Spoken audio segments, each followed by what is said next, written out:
ایسی حالات کو میں کر رہی ہوں تو اللہ کی نافرمانی کرتے ہیں، لیکن مجھے نہ پڑے گا۔ اور زنیرہ نے اسے اپنے مفادات کے لیے استعمال کرنا چاہا، لیکن ہر عورت کا نہیں ہوتی۔ نکاح کرو گی مجھ سے؟ دعا کا باپ اپنی بیٹی کے سامنے اس کی ماں کو غصے ہو رہا ہوتا ہے اور اس پر چیخ چلا رہا ہوتا ہے کہ کاش ہماری بیٹیاں ہی نہیں بلکہ بیٹے بھی ہوتے، اور وہ اس کو لے کر اپنی بیوی کو قصوروار ٹھہرا رہا ہوتا ہے، اور وہ اپنی لالچ کی ضد میں آ کر اپنی بیٹی دعا کو ایسی جگہ پہنچا دیتا ہے جہاں سے وہ اب کبھی واپس نہیں آ سکتی، اور اسے بہت ساری پریشانیوں کا سامنا بھی کرنا پڑتا ہے۔ وہ اسے ایک ایسی عورت کے پاس پہنچا دیتا ہے جو بالکل بھی کریکٹر وائز اچھی نہیں ہوتی، اور وہ دعا کو اپنے پاس رکھنا چاہتی ہے اور وہ کہیں بھی اسے جانے نہیں دیتی، اور سب دعا کے والد کا کیا دھرایا ہے جو پیسوں کے لالچ میں آ کر کچھ بھی کر سکتا ہے۔ دعا کو جس عورت کے ہاتھ میں دے دیتا ہے وہ اسے مختلف لوگوں سے ملنے کے لیے کہتی ہے، لیکن دعا اس بات پر راضی نہیں ہوتی، اور دعا ایک آدمی کا گلدان مار کر سر بھی پھوڑ دیتی ہے اور وہ وہیں پر بے ہوش ہو جاتا ہے۔ اس دوران وہ عورت جس نے اسے پاس رکھا ہوا تھا وہ بہت زیادہ غصے میں آ جاتی ہے اور وہ اس پر اور بھی زیادہ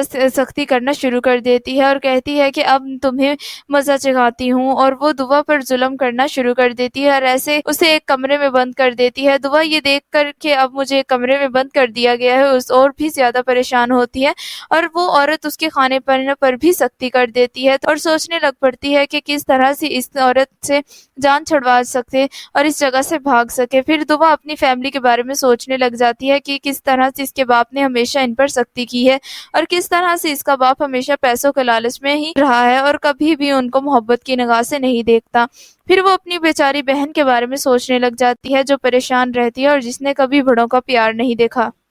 اور اس کے علاوہ وہ اپنی ماں کے بارے میں بھی سوچتی ہے جو ہمیشہ اس کے باپ کے ظلم کا شکار رہتی ہے۔ اصل میں دعا کے باپ اسلم نے کبھی بھی اپنے بچوں کو قبول کرنے کی کوشش نہیں کی اور وہ اسے خوش نہیں دیکھنا چاہتا، بلکہ وہ بہت ہی خڑوس قسم کا شخص ہے جو کہ پیسوں کا انتہائی لالچی شخص ہے، اور اب وہ عورت جس کے پاس دعا کو بھیج دیا گیا ہے وہ دعا کو کمرے میں بند قید کر کر رکھتی ہے۔ وہ ایک اور شخص سے دعا کو ملنے کے لیے کہتی ہے جو بہت ظالم شخص ہوتا ہے۔ وہ دعا پر انتہائی ظلم کرتا ہے یہاں تک کہ وہ اس کے بازو پر سگریٹ کے نشان لگا دیتا ہے اور دعا کے بازو جگہ جگہ سے جل جاتا ہے۔ یہ دیکھ کر دعا بہت پریشان ہو جاتی ہے اور اس کے پاس وہاں جو لڑکی موجود ہوتی ہے جو اس عورت کی نام نہاد بیٹی ہوتی ہے بھی دعا کی حالت دیکھ کر بہت پریشان ہو جاتی ہے اور وہ دعا کے زخموں پر مرہم پٹی کرتی ہے۔